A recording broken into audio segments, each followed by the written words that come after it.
Hello and happy Monday and welcome to transmissions from the NX 7062. I am so glad to have you here.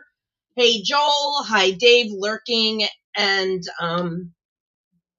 what is that? Lurking and listening. It's so good to have you lurking and listening, Dave. Sorry, you know what? My fault. I got so caught up in this new solitaire game that I found that I thought I had more time, but I am here now. Oh, and then I started playing with trying to figure out if I could share my screen with you guys. That's not going to work either. That's okay. Anyway, we are here. It is Star Trek 60th anniversary. No, officially the 60th doesn't start. I mean, the actual 60th anniversary is in September, and we all know that. But that's okay because the minute the clock struck midnight on New Year's and it became 2026, we knew we were going to have like this year-long celebration of all things Star Trek for the 60th. So before we get into kind of looking back on everything, I shared a picture yesterday on Instagram, on the socials. I actually did Instagram, on Insta and Facebook. And it was a 45 of the motion picture, the theme from the motion picture, which we all know is what they used for the theme for TNG. And this is what, I don't know if you guys have ever had this happen. This has been happening to me a lot lately, where you have something from your past and it meant something to you when you got it, of course, but then it means more to you or has a different meaning to you the next time you come across it. And a couple of those things that I've found have been Star Trek related. Right after I started doing my Enterprise rewatch and really kind of said, you know what, this is my favorite Trek. I love this. I love the characters. I love the people. When I really started getting involved in Enterprise. And then, I don't know, months later, I was going through an old cabinet, or I was looking for something, and I literally stumbled across a videotape that a friend of mine had made for me. I don't know why I asked him to do this, but he had recorded In a Mirror Darkly for me, parts 1 and 2. And I'm like, oh my God, like, how did this happen? And why did I ask Evan to do this? But it was so funny because obviously I wanted to watch it back then, but finding it in 2016 or 2017, around that time, meant more to me than it did back when he gave it to me, because who knew back in the early 2000s when he did this for me, what Enterprise would mean to me a little over 10 years later. So that happened to me yesterday. Hey, Roy, so glad you could pop by.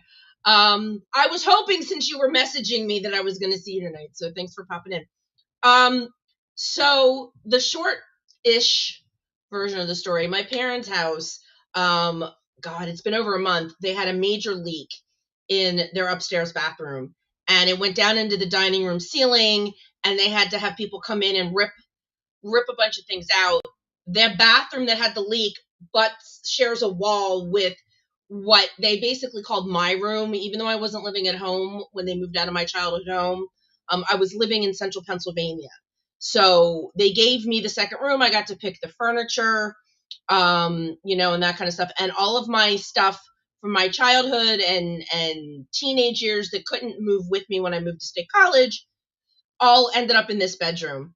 And so they're finally, after a month, they're finally coming to fix everything, which includes putting new carpet in my room, because since the toilet backed onto that wall, it backed onto the wall with my closet. They had to rip up, they cut a hole through to the closet. They ripped up the wet carpet in that closet. So we're getting all new carpet for that room. So my mom's like, you got to come over and empty everything. So, of course, hey, Chris, anybody that has ever done this, it's not just boxing stuff up. You are literally going down memory lane with everything that you touch. So I still have records on vinyl. I have a pretty decent vinyl collection. Some of it's my parents, some of it's mine. And I used to work at a record warehouse a long time ago in another lifetime. My cousin and his brothers owned a record warehouse, and I worked there for a while. And they had the whole little upstairs kind of loft was all of the 45s. And I'd been sent up there to box it up or clean it up. I I spent an inordinate amount of time up in the 45 section, and I was basically like, was able to take whatever I wanted. I've got some really awesome Beatles picture discs. And I guess at some point while I was pulling stuff off the shelves up there and sorting through it, I found the theme to the Star Trek motion picture. And I'm like, well, I got to add this to my collection. I like Star Trek. Boom. So literally, if you never, ever, ever, for all you young people out there, do not ever lay vinyl down. If you store vinyl laying flat, it will warp. All vinyl needs to be stored in dust covers, standing on its edges. That's how you store vinyl, so that it can actually still work. That's why my dad's Beatles albums still play. Anyway, so I pulled up, I mean, the stack, if you laid it down, was like this. And I'm going through it, and I'm finding all these really cool Beatles 45s. Hi, Lasso! I'm glad you're here. I am glad you're here. And I was going through it yesterday. I'm like, I can't believe that in the late 90s, early 90s? Let me think. Yeah, early 90s. This was the early 90s. And, you know, I was a fan. I mean, like I said, I've always been a fan, but it's just so cool that I happened to grab this 45. Whether it's an original that's been sitting up there since 70 something, I don't know. I doubt it. But it was just kind of cool that I came across it now as enmeshed as I am in the Star Trek universe. So, Lasso, the reason that I am really glad you're here is because I want everybody to know I'm making a public confession. Lasso, I missed your birthday yesterday, and I am so sorry. Happy birthday, Lasso. I hope you had a fantastic day. April 26th is actually is like my best April day. Don't say anything about the 25th. I know the 25th is the perfect day, but April 26th for me is a very special day. It's like the coolest day in all of April. Not only was it Lasso's birthday, but a cousin I'm incredibly close to, it was his birthday yesterday, and my first dog, who I lost a few years ago, Anakin, it was Anakin's birthday too. So I can't believe I missed the 26th, but like I said, I was wrapped up walking down memory lane, going through all of my stuff. I mean, I found stuff from like 1978 that I did in elementary school. Yes, I'm dating myself. I found stuff in 1978. I found things that were so old, like this felt magnet that literally fell apart. But it was very cool it was very cool to walk down memory lane a little bit and get the room emptied out and throw some stuff out. You know, that's always a good thing. You know, I did actually throw some things out. I'm such a huge hoarder, but I did actually throw some things out. So anyway, so that is my very public apology to Lasso, because I completely forgot his birthday, and I feel terrible. But so who is in the mood to celebrate Trek? When AI first came out, I was very anti ChatGPT and all of it. And through the job that I had, I kind of started getting a little more familiar and kind of like understanding a little bit more how you could actually use it, like that it actually had a purpose. AI actually has a purpose. It can be completely abused, but it has a purpose. Like today, when instead of doing a lot of heavy lifting research, I just asked AI to give me a timeline of all the main Star Trek happenings and put them in chronological order, so we could kind of review the last 60 years. And I was trying to share it, but Restream is giving me a problem, and I can't figure out how to share in Adobe with just being able to look at it. Anyway, I mean, we all know that it debuted on September 8th, 1966 with The Man Trap, which was not the pilot episode. The pilot episode showed up third, but The Man Trap was the first aired episode. But we also know Star Trek really started back in 1964. I mean, yes, we're going to celebrate it from the day that it aired, because that's the day we were all introduced to it. But Star Trek history obviously goes back a couple of years. For those of you that are longtime fans of the show and have listened to it, it actually also exists in just an audio format before I started doing this.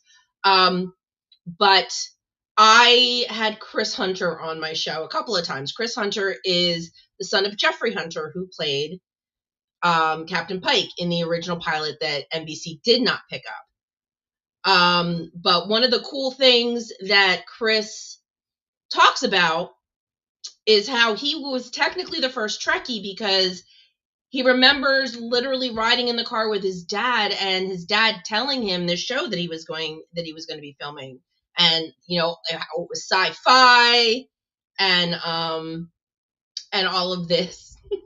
Well, yeah, everybody but you, maybe you, Lasso, but you get a pass because you're not a Trekkie. I should have said all Trekkies. No, you're right. But yeah, so Chris considers himself the first Trekkie because he was literally, knew about it before his dad ever stepped foot on the soundstage. And he thought it was really cool. And then for those of you that don't know or didn't hear about the interview, because I always thought there were a couple things I didn't realize about Jeffrey Hunter. I didn't realize he died in 1969. I thought he died before they wanted to do the Menagerie, but really he was in Europe filming, which is why he did not reprise his role in the wheelchair for the Menagerie. And why Sean Kenny got it is because Jeff Hunter was out of the country. But Jeffrey Hunter actually was asked if he wanted to come back for the second pilot. His then wife talked him out of it, hence why we have William Shatner as Captain Kirk. So September 8th, 1966, the penultimate day in Star Trek history, when anybody that was alive back then, not me, was introduced to the general public. And then it was canceled after the 3 seasons. And that was the second. We know that there was a writing campaign to get it the 3rd season. Then it was officially canceled after the 3rd season in 69, which, we got 3 seasons, but everybody knew that there were now, they know what a huge fandom they've got. And then they've got syndication back then too, which adds to the fandom, which led to 1973. And now we've got the animated series, which most of the cast returned to voice 22 episodes. And it was, obviously the first Trek arrival that we all do consider, it's canon. It's nestled right in there between the first movie and the original series.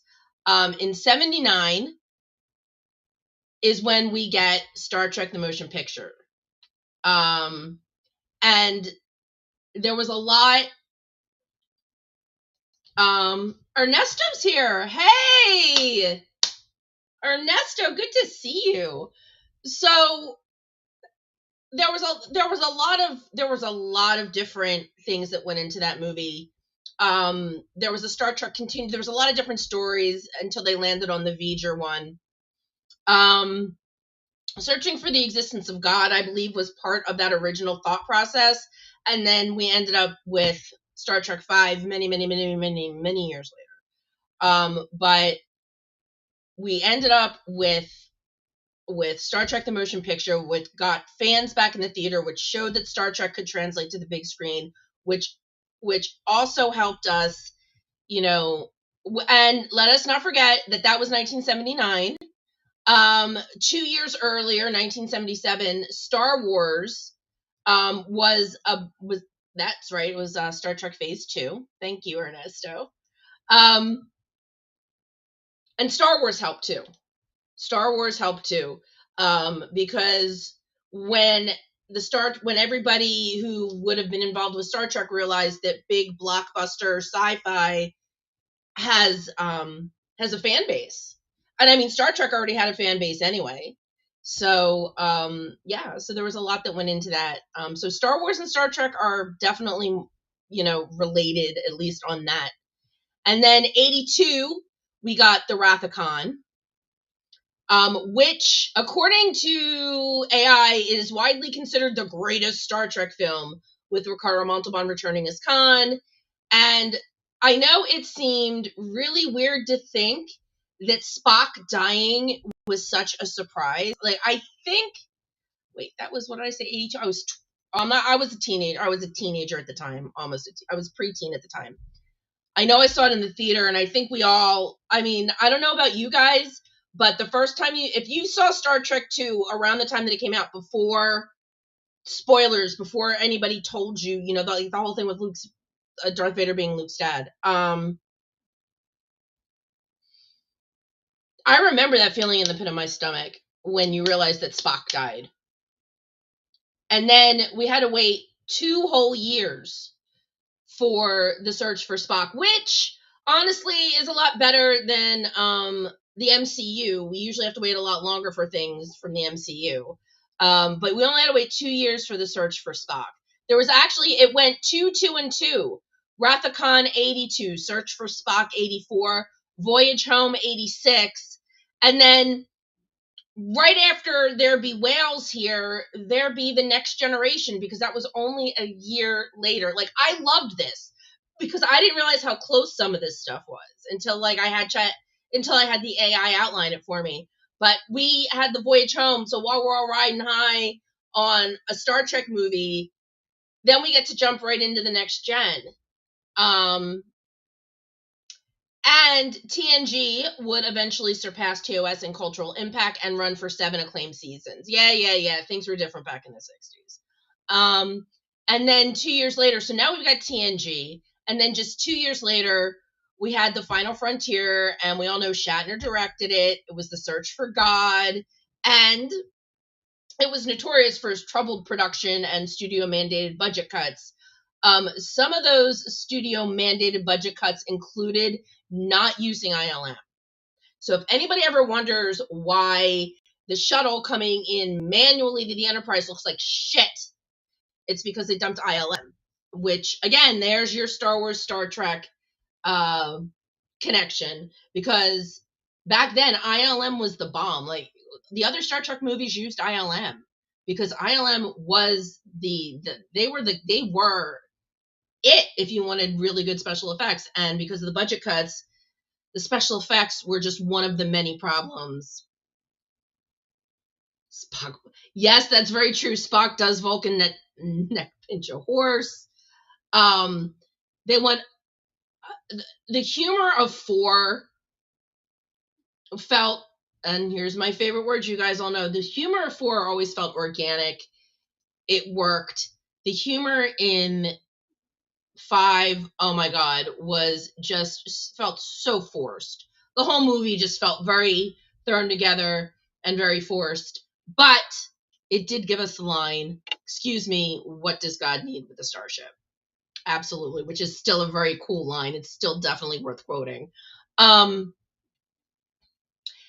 TV still has the movie channel, the Star Trek movie channel. So if you're dying to watch Star Trek 5 just to get to that point, which honestly, every now and then, depending on how close to the end it is, I will tune it in.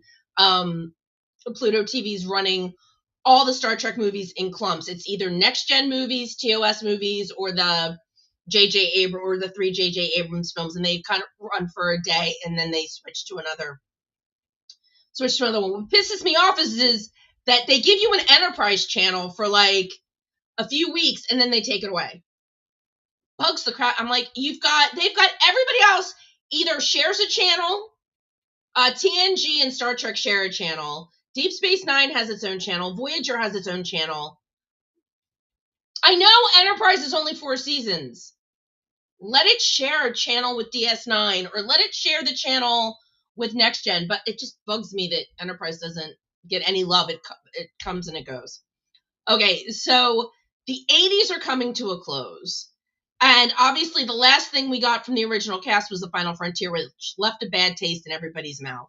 But with just doing that 2-year thing, there was 3 years between the Voyage Home and the Final Frontier, but 2 years after the Final Frontier, we got the Undiscovered Country.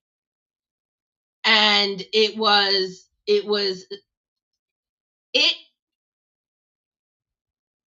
I think they might, because you know what? I found out not too long ago, Pluto's owned by Paramount. Surprise, surprise. So I believe you can get it on demand on Pluto. You have to sit through commercials, but yeah, you can get it on demand. But in this big let's make up for everything from 5, and keeping to the even numbered movies are better than the odd number movies, Undiscovered Country comes along, and it's beautiful, and it's well written, and it's such a great ending to the original cast movies. And I mean, you had Christopher freaking Plummer. I love Christopher Plummer. I can't think of him without thinking of Edelweiss, but I still love Christopher Plummer as a Klingon. It was just so well done. It's kind of like, it reminds me, Rocky 5 was terrible. Anybody? It's got quotes. It's very quotable, but it was a bad movie. So what does he do? He comes out with, Balboa. He completely makes up for the bad shit by doing the other two movies. So this was perfect. This was just the perfect way for the original crew to go out on an amazing high note.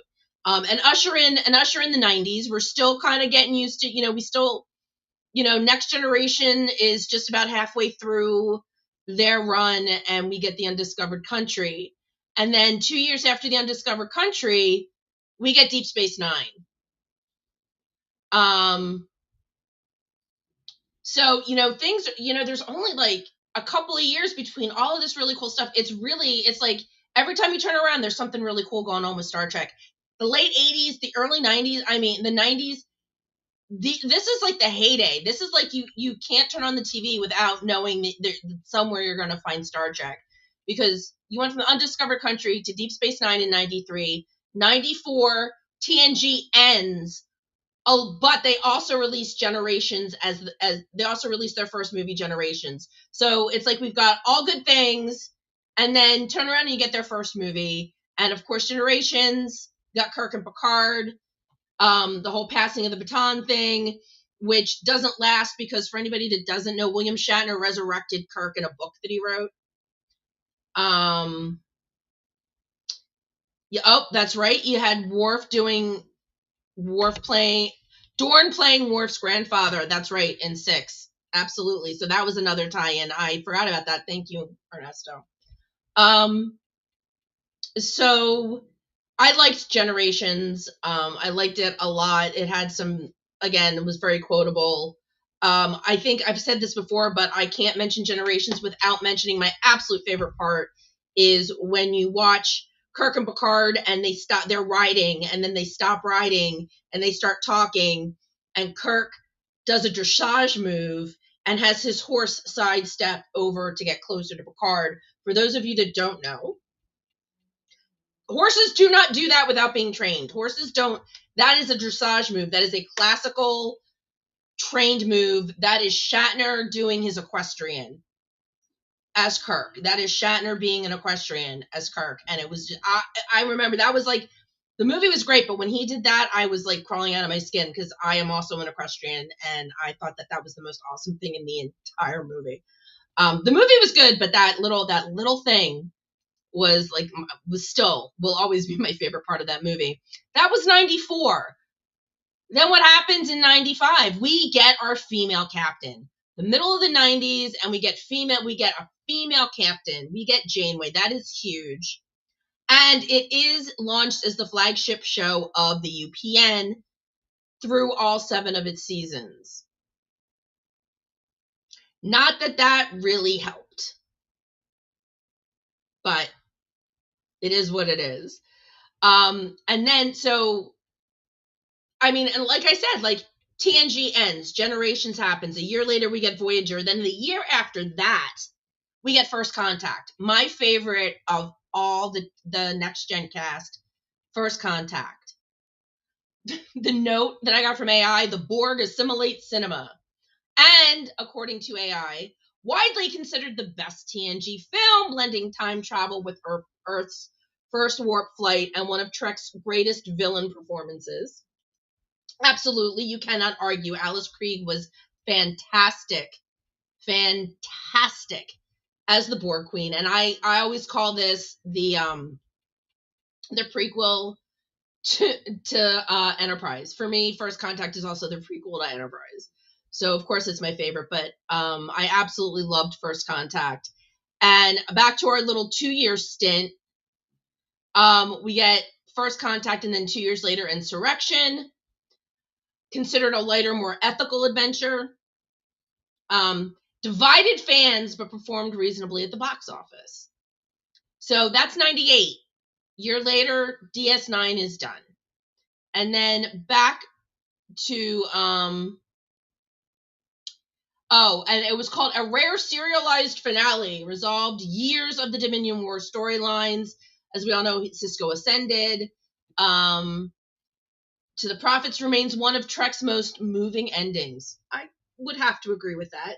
Definitely a better ending than the next thing I'm going to be talking about, which is 2001. Enterprise premieres.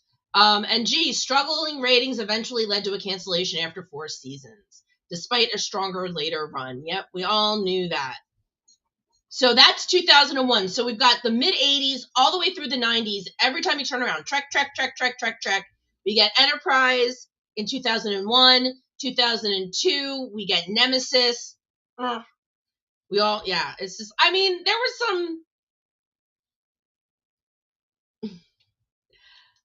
let's see. Insurrection was a 2-hour episode. Yeah, okay, I'll give you that. Frakes directed. That's right, forgot about that. Frakes directed, so yes, because two takes Frake is awesome. Alice Krieg was awesome. Yep. And then you get Nemesis. What a letdown. What a letdown was Nemesis. Oh my god. What a letdown. And they killed Data. But the little thing with before at the very end, I think that's probably... Oh, that and Troy and Riker got married. Yeah, that's it. That was it for me. And then 3 years, and then there's nothing but Enterprise for the next 3 years, and then Enterprise gets canceled, and it's the first time in 18 years that no Trek series is in production, and the franchise enters its longest dormant period. And then, so, wait, for the first time in 18 years. Oh, okay. But then 4 years after Enterprise is when J.J. Abrams reboots the series and launches the first of the Kelvin timeline movies. So that was 9, and then he waited 4 years before we got into Darkness, which was very controversial because of Benedict Cumberbatch playing Khan. And I get that. I thought it was good. I thought these are my thoughts on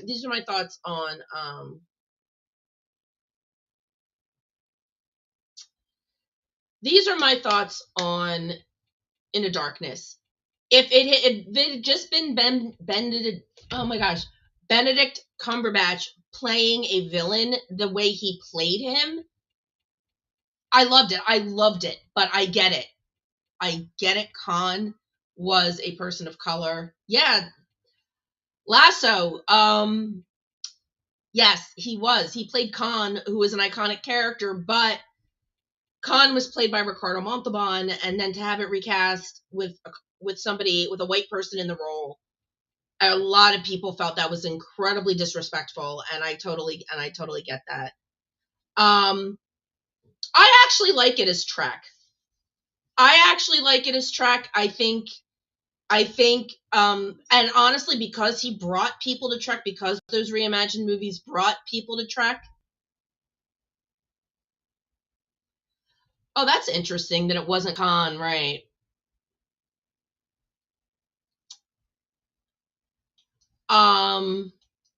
But yeah, I disagree with you. I think it was good Trek. I think it was different Trek. I think it was reimagined Trek, but I enjoyed it as Trek. And that was just 3 years before the 50th anniversary. Let's see. Star Trek turns 50, celebrated globally with conventions, documentaries, and tributes. We all know that. Beyond 2016 salutes TOS optimism in a franchise reflection. Okay, that's when I guess they're saying that's when Star Trek Beyond came out. Okay, yeah. So Star Trek Beyond, which is my favorite of all the J.J. Abrams movies, came out in 2016 as well. It's just AI just gave it a little blurb instead of giving it its own little piece. So, and right on the heels of the 50th anniversary, and I'm kind of glad they waited a year, because the 50th anniversary should have been all about TOS. But then 2017 is when we get Discovery. That's 12 TV after 12 years now, as a serialized prestige streaming drama, a new model for the franchise. Dun dun dun. And then, so that's 2017. Then in 3 years, then we get Picard. So we had Discovery, Picard, and Lower Decks all kind of in there. Let's see. Lower Decks becomes Trek's first successful adult animated comedy series. Well, yeah, there wasn't anything. Yeah. First successful. It sort of was the first of its kind, because I don't think the animated series was supposed to be comedy. So, hello. See, AI is not perfect. So we had Picard. Then 2 years after Picard, we get Strange New Worlds. 2 years. It really feels like Trek likes these twos. They like to even. They like to keep things even. 2022 was Strange New Worlds. 2024, Disco ends and Prodigy moves to Netflix. That's interesting. See, AI didn't even put, it says Prodigy moves to Netflix. It didn't give you the premiere of Prodigy. And then, of course, 2026 is the 60th anniversary. So, I mean, that's Trek in a nutshell. Like I said, Ricardo was the main villain in the Kathy Lee Crosby Wonder Woman movie. At the end, he said, "Wonder Woman, I love you." Oh my God. I had no idea. I never watched it. For those of you that don't know, let's switch over to Lasso Land and talk about Wonder Woman. Before Linda Carter, they did this Kathy Lee Crosby. Was it like a made for TV movie, Wonder Woman? And I didn't know Ricardo Montalban was the villain. He does a really good villain. Ricardo Montalban was great as Khan. The other thing I like about Pluto, and I think they just started doing this with this round of the Star Trek movie channel. They don't do it every time, but every now and then, and I caught this a couple weeks ago. They will actually air between Star Trek the Motion Picture and Star Trek 2, they will air Space Seed. So you actually get to watch Space Seed and then go right into the Wrath of Khan on the Pluto Star Trek movie channel, which I think is really cool. Oh, look at that! Last time somebody actually knows it was a movie of the week. Yeah, and she wasn't even really like an Amazon. It was just, yeah. I mean, Lasso, if you've got that on video, I would love to watch it sometime, maybe if I make it out to Chicago. Is it only me, or is there going to be a creation event in Chicago? Because I know they just announced one for Philly in November. I can't wait. Right over the bridge. And what's really funny is I replied to Sirach. I replied to one of the posts and said, please invite Sirach. I owe him a cheesesteak. And like 2 days later, they announced Nicole DeBoer and Sirach. So it looks like somebody's dragging Sirach out for a cheesesteak, because you can't. I mean, could I go and buy him a cheesesteak and bring it to the event? Yes. Is it better to go and eat at Pat's? Yes. So I'm going to see if I can. Oh, I could have sworn I saw it posted somewhere that there was a Chicago event. Maybe somebody screwed up on their I could have sworn I saw it on one of their posts.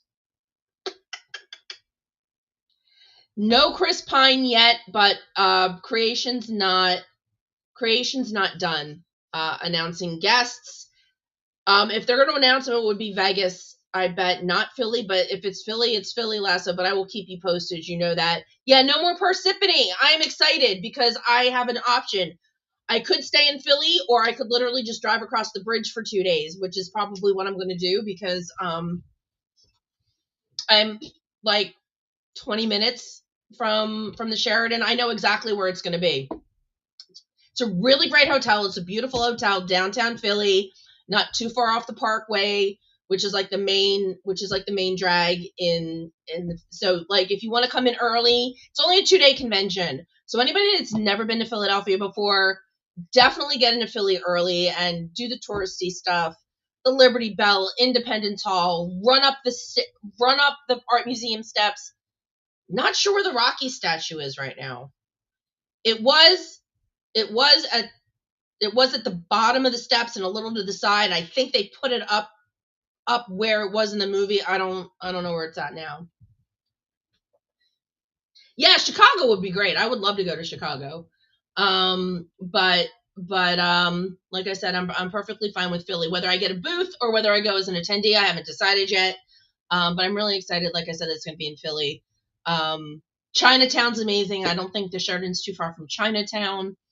But yeah, if you've never been to Philadelphia before, I highly recommend coming in early or staying a day late. Oh, that's right. They put it in. Why did they put it inside? Because they want people to move. They want people to pay to go see the Rocky statue and used to just sit outside. You're right. I did hear that they moved it, but was that temporary? Hold on a second.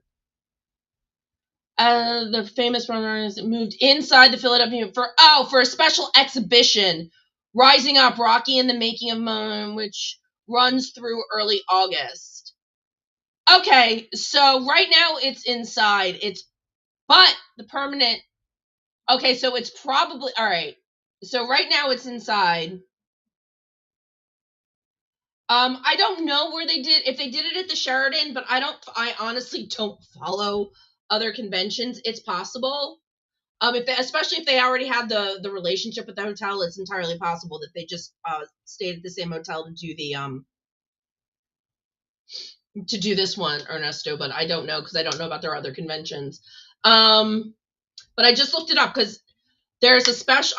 If you guys heard me mumbling, there's actually a Rocky exhibit now inside the museum. But in November, it is probably going to be back down at the bottom of the steps.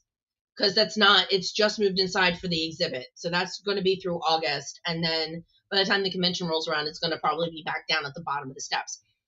Here's the thing. For those of you that don't know, the statue actually, after they made it and they put it at the museum for the movie, for the first movie, I almost said Superman 3, for Rocky 3, they moved it. Yes, I saw that. Oh, thanks. I didn't see that he wrote. All right, I'm interrupting myself because last I was news. Jerry Conway passed away today. He was a main writer of the Star Trek newspaper series, creator of Punisher, Jason Todd, Ms. Marvel, and wrote The Death of Gwen Stacy. I did see that today, but I didn't realize that he was that prolific with his comments. Thank you for that, Lasso. Absolutely. Rest in peace. Like I said, I knew he was a comic book writer. I did not know that he was a Star Trek attached. Thank you, Lasso. Real quick history of the Rocky statue. The art museum used to consider it not art. It was only there for the movies. Then they took it when the movies were over, it went out to the Spectrum, which used to be where the Flyers and the 76ers played. And they had a lot of bronze sports statues around the Spectrum. So the Rocky statue just fit in perfectly, and they put the Rocky statue there. South Philadelphia, a little bit away from the art museum. Then when they needed it for the 5th Rocky movie, because they used it in 4? I don't think they used it in 4. They used it in 5. They moved it out. Then they moved it back. Then they showed Rocky 5 to a test audience. They didn't like the end because Rocky died. So they decided they needed to redo the end, and they needed the statue. So they had to move the statue back. And then, so the statue actually hasn't been a permanent fixture at the art museum until recently.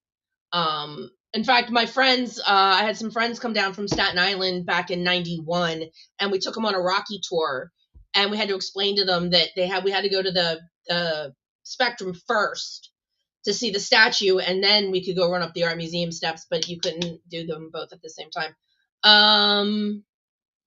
Killed Jason Todd. He killed Jason Todd, or the fans killed Jason Todd? Isn't Jason Todd the one that died by vote?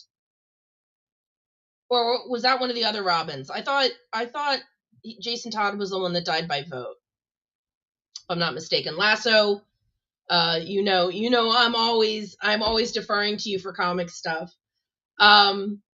So anyway, so that pretty much wraps up everything I wanted to. I just kind of wanted to celebrate the 60 years and kind of look at how it spanned time and like the golden, like for comic books, there's the bronze, the silver, and the golden age. Well, the golden age of Star Trek was absolutely the late 80s through Enterprise, when it's like you couldn't turn around without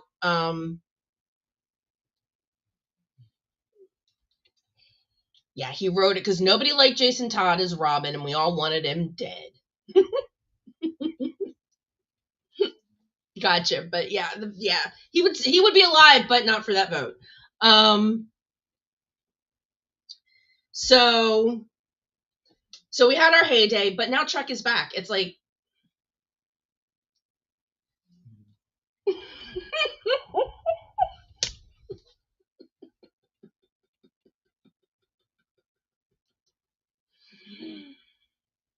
yes, but for most of us, we would have to wait with breath that is bated for somebody to do that for us, because we're not Carrie Bradshaw. But I mean, Star Trek's coming back. I mean, okay, so we're gonna lose Academy, but there's still talk. I mean, there's maybe a dry spell after last season. Well, we still have Strange New Worlds to finish. We still have the next year of Starfleet Academy, which may or may not be on Paramount, because I read somewhere where Paramount might be trying to shop it to Netflix, which really helped Prodigy. I mean, it did help Prodigy. Prodigy did get their second season aired, but outside of that, so I mean, it could end up just being the same thing. Is that Paramount spent all the money to get it produced, but they don't want to show it, and now they're looking at Netflix to pick up their slack.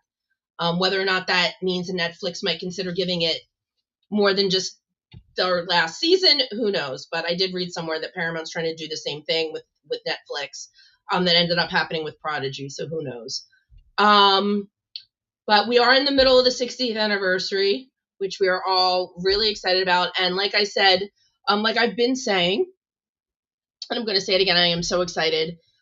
In 3 days and counting, I am going to be interviewing Doug Jones and puppets.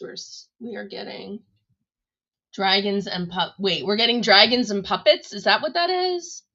Dragons and Puppets still this year on SNW. Oh, there we go. Can't wait. My favorite, I don't know. My favorite puppets was the episode of Angel, where they were all puppets. So, and that's a high bar. So let's see what happens with SNW and puppets. On the 30th, I am going to be interviewing the one and only Doug Jones. I have been dying to get him on the show. I am so excited. The Cool Waters Productions is putting together a documentary called Get Me Doug Jones. And so Doug and Derek Mackey, who's been on the show a couple times, are making the rounds, and I was fortunate enough to be on that list. So I am so excited to have Dougie Hugs, virtual Dougie Hugs on the show. I can't wait. And that is going to be happening. I'm doing the interview on the 30th. I am taping it so that it's going to be my show on May 5th, which is May the 4th be with you. And I looked, and there is a Star Wars connection with Doug. So it all fits together so perfectly. So I am really excited. I did try to get them live. I would have loved to have had them live, but unfortunately, because this is literally like their press junket, they just had the schedules for recording. So I'm going to be recording them on Thursday. If you guys have any questions that you would like to ask, I am asking people to email them to me. That way, everybody, like, they're not like out in the middle of social media and somebody answers them for you. Or Doug, I tagged Doug on Twitter and he liked it. I don't want anybody getting the answers on social media. I want to be able to ask the questions on the show. So if you want to just shoot me an email, Stephanie@nx7062.com with your question, or direct message me if you're following me on the socials and you don't want to do an email and you just want to shoot me a DM, that's totally fine too. But I would love to not just talk to him for me, but to talk to him for you too. And now is your chance, if you ever had a question for Doug, to let me know. Lasso knows him from, and I didn't know this, I just found this out recently. It's so cool. The Fantastic movies that came out, the two Fantastic movies, like the original Fantastic movies that came out before the whole MCU explosion, that had Chris Evans playing the Human Torch. I love the guy that played Mr. Fantastic, but I can never freaking remember the actor's name. Anyway, the Silver Surfer. The second movie was Rise of the Silver Surfer, and while his voice was, oh my god, was Perry White from frickin' Superman, and I can't remember. Oh my god, I have gotten so bad with names lately. Yeah, yep. The voice was one actor, but thank you. Yep, that's Mr. Fantastic. That's the actor that played Mr. Fantastic. And yes, Doug was the body of the Silver Surfer. The voice was not his, but the body was. And there's a really cool story, but I'm going to save it to next week, whether I talk to Doug about it or whether I just do it as an aside before I play. But there's actually a really cool story about Hellboy that he tells. He was the book reading aquatic guy in Hellboy. God, what is it with me and names lately? But Doug was the guy in the suit. But honestly, I think outside of Saru, my favorite Doug Jones, Lawrence Fishburne. Thank you. I don't know why I couldn't come up with that name. Thank you, Lasso. You're the best. You are the best. You are the best. You are the best. Or I'll put that up too as a correction to the spelling. Thank you, Lasso. Chris, I was saving that story. Didn't I just say I was? I think I was just said I was saving that story. Yeah, that's what I was talking about. I was talking about Hellboy. But there's more to the story than that. There's more to the story than that. But yeah, like I said, whether I save it for or whether I talk about him in the interview, because the interviews are all timed out. Like, so, however that, like, I'm gonna have a hard stop, and you guys know how much I hate a hard stop, but I am unfortunately gonna have a hard stop. So,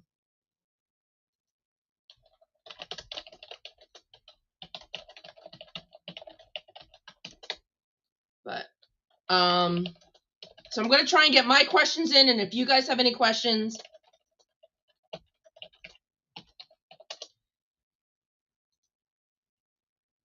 Oh, gotcha. Okay. Yeah. So anyway, I can't wait. I believe the hard stop is 45 minutes. It's like between 40 and 45 minutes. So that's a good amount of time, I think, for storytelling and questions and stuff. But I mean, obviously, we are going to focus on the Get Doug Jones things. Oh, but I was talking about my favorite.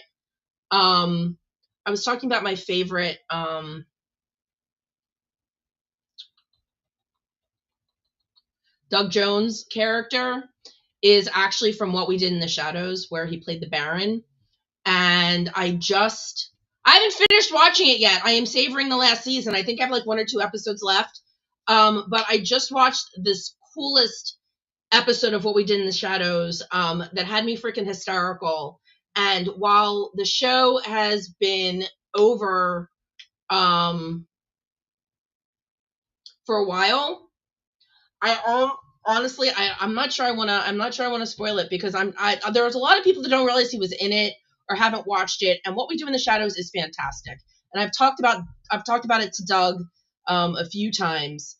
I talked about it with Doug a few times because I love Matt Berry, who plays the one vampire in it, because I know him from the IT crowd, and I love talking to Doug about him because he sounds like exactly the type of person that you think he is from watching the show. from watching the IT Crowd, which is 4 seasons, and I think it's free again on Amazon Prime or maybe part of BritBox. But anybody that knows IT or has any sort of computer background or has friends that do computers, you definitely want to look up the IT Crowd, especially if you like British comedies, because they're fantastic. And yes, Matt Berry is hysterical. He's great. I absolutely love him. He would be on my list of people to meet if there was ever a convention for What We Do in the Shadows. Which, I mean, I think Creation should just do like a vampire convention. Like, just screw like Vampire Diaries or I don't know. Why am I almost said Outlander because I did an Outlander convention with Creation and it was terrible. But yes, he was hysterical in the IT Crowd. He was great. The IT Crowd overall is hysterical. I absolutely love the IT Crowd.